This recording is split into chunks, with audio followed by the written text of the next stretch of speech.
Olá, meu amigo, minha amiga, sejam bem-vindos a mais um Portal do José. Obrigado a todos vocês pelas mensagens, obrigado pelos convites que vocês têm feito a outras pessoas para que se inscrevam aqui no nosso portal. Se esse é seu caso, você está chegando agora, se inscreva, seja muito bem-vindo. Compartilhe os nossos vídeos também se você gostar. Olhe também, veja os nossos vídeos anteriores, tem muitas lives, muitas entrevistas interessantes e vamos seguir em frente. Se gostar, dê joinha, ative o sininho para receber também os nossos novos vídeos e vamos embora porque o Brasil não para, né? Gente, no nosso vídeo de ontem, que eu postei tarde, porque estou aqui nesse período diferente, porque eu fiquei muitos anos sem poder tirar umas férias, né? Por conta de ter uma atividade comercial, ter várias atividades, dar aula, enfim. E agora, com muitas coisas paradas, eu tive que desativar a empresa, então estou me dando aqui de presente, depois de muitos anos, uma folga aqui em lugares bem afastados do nosso país, né? Eu estou aqui hoje em Santa Catarina, aqui perto da Serra do Rio do Rastro, um lugar muito bacana, como eu já comentei no nosso vídeo anterior, mas aqui tem internet, então de vez em quando cai, sobe, vem, volta, mas dá para a gente estar antenado com as coisas que estão acontecendo no Brasil. E eu quero comentar com vocês alguns desdobramentos dos principais fatos no mundo e aqui no Brasil no dia de hoje também. Bom, para começar, eu quero fazer uma menção do título do nosso vídeo de ontem, né, que eu disse que Bolsonaro não manda, mas lidera imbecis. Gente, e a cada dia que eu assisto vídeos desse pessoal dos bolsonaristas nas redes, essa frase ela vai ficando cada vez mais realista, cada vez mais verdadeira, né? É impressionante como é que essa gente, eles não têm noção da realidade. É como se tivéssemos recebido aqui na Terra um grupo de marcianos que estão tentando entender como é que funciona a humanidade, o que é um ser humano, como são as relações entre seres humanos, entre as instituições criadas pelos seres humanos. E tem muito estelionatário também, né? É gente que está ganhando dinheiro iludindo pessoas na internet o tempo todo, gente que acha que o mundo está sobre ataque de comunistas que estão infiltrados em todos os cantos. Existe uma teoria conspiratória global para transformar a humanidade em escravos. É gente assim que tem esse pensamento muito louco. E claro que quando eles vão fazendo esse tipo de situação, eles vão alimentando cada vez mais os seus seguidores. Gente que vai prestigiando isso, tem comercial, tem propaganda nos vídeos, eles vendem cursos. É um negócio descarado. Eles gostam mesmo de dinheiro. Então, não dá em sã consciência para a gente levar em consideração o que essa gente faz e fala.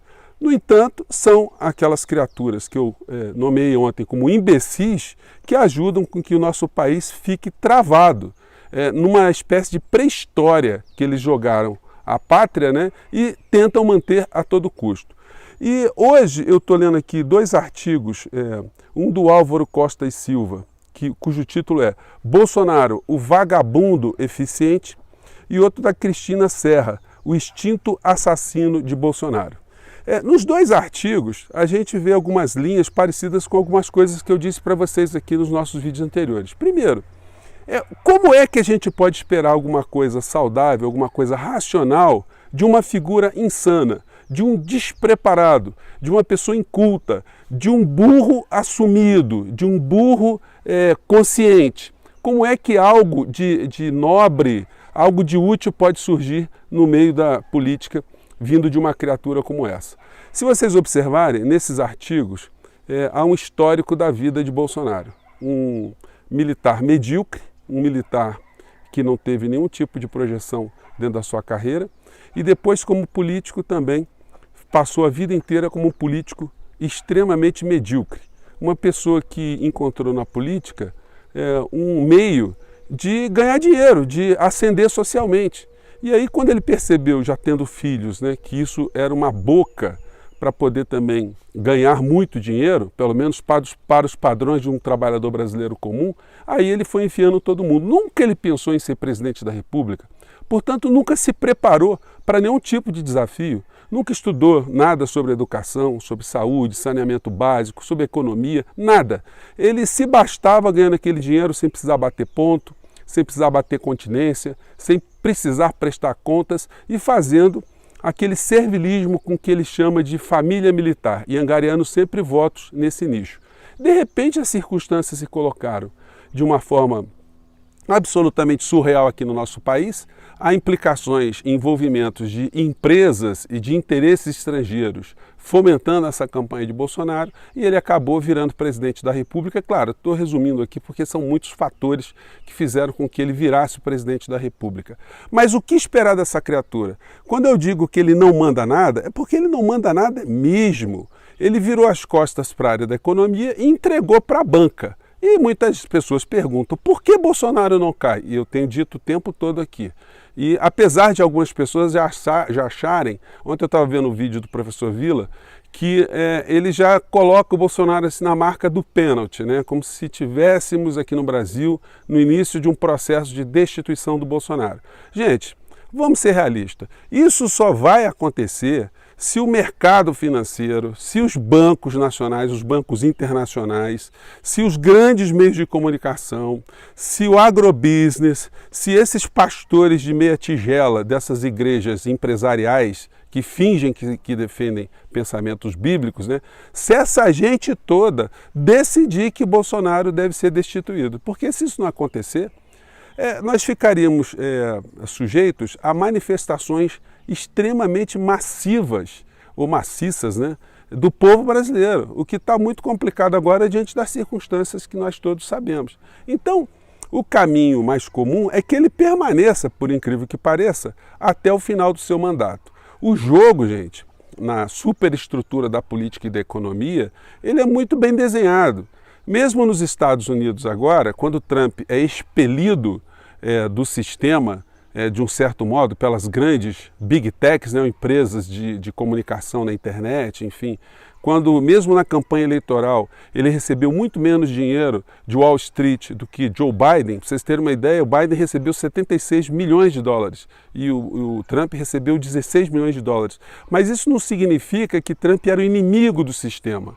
Há um revezamento. Eles criam toda essa disputa que chama a atenção do povo americano, mas no final da história quem ganha sempre é a banca. Há interesses de grupos que são fortalecidos com os democratas, há interesses que são fortalecidos com os republicanos, mas sempre são interesses corporativos e interesses empresariais que mandam na política nos Estados Unidos.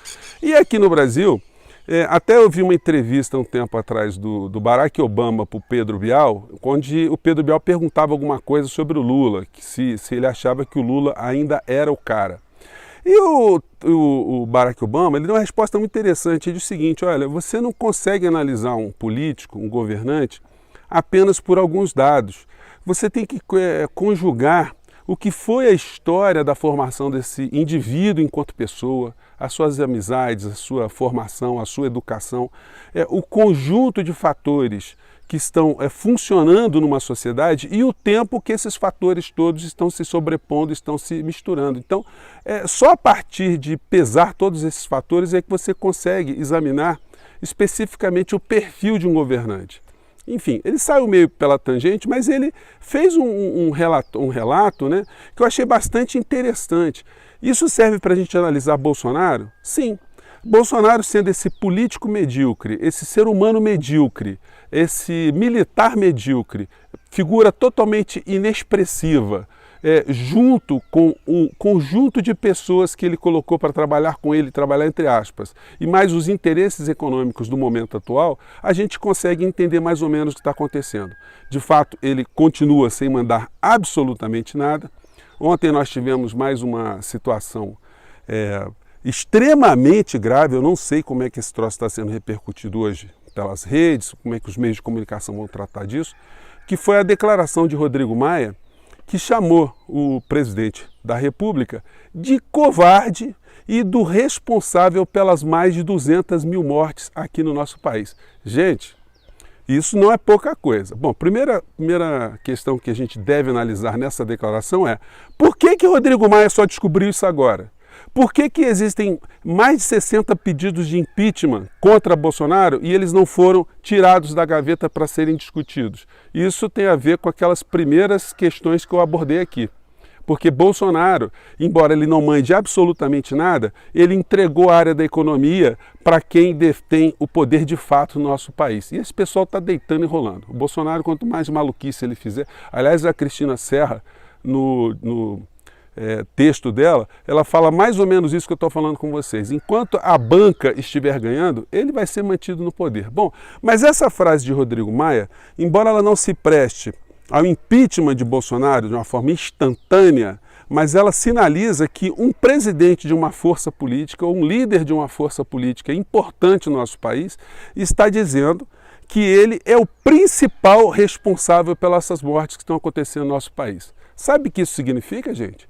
Mesmo que Bolsonaro não sofra um impeachment por conta disso, esse fato, essa percepção, isso será utilizado lá na frente para incriminar Bolsonaro, para que ele responda por essas mortes que estão acontecendo no nosso país. Ele e Pazuello, essa figura bizarra e outras tantas figuras que estão nesse governo que deveriam ter responsabilidades. O Tribunal de Contas da União já apontou uma série de responsabilidades que eles deveriam assumir e não assumiram, e várias omissões também que foram cometidas, se é que a gente pode dizer assim, né? Uma omissão cometida, durante esse período todo da pandemia aqui no nosso país. Então isso vai se prestar no futuro para incriminar o Bolsonaro, para colocá-lo nos bancos dos réus, ou no banco dos réus, diz bancos dos réus, porque são várias possibilidades judiciais, né?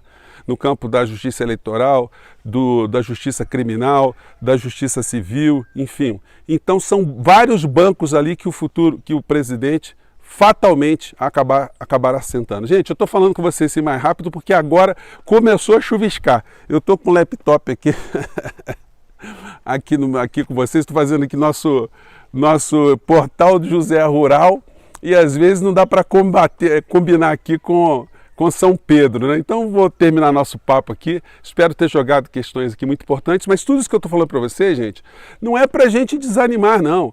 Aqui a gente não fica fazendo nenhuma projeção urubuzística, vamos dizer assim, da realidade. Não, a gente ao conhecer melhor quais são os fatores que dominam o nosso país, como é que funciona a política no Brasil e fora do nosso país, a gente consegue entender melhor e formular melhor ideias e entender melhor também quem são os futuros ou quem seriam os futuros candidatos do nosso país a enfrentarem todas essas questões e mudarem a realidade do nosso país, enfrentarem os grandes grupos, as grandes estruturas, as grandes amarras, os grandes atrasos que nós temos no nosso país, para a gente apontar um caminho para sermos também uma nação minimamente soberana, uma nação independente e que não seja pautada pelos interesses econômicos de pequenos grupos nacionais, grupos estrangeiros e que tem às vezes fantoches, pessoas medíocres, despreparadas, pessoas bizarras, ridículas que lideram um grupo de imbecis. Isso a gente vai ter que ter um fim, né, gente? Em algum momento. Eu fico por aqui, um grande abraço e até o nosso próximo encontro. Tchau!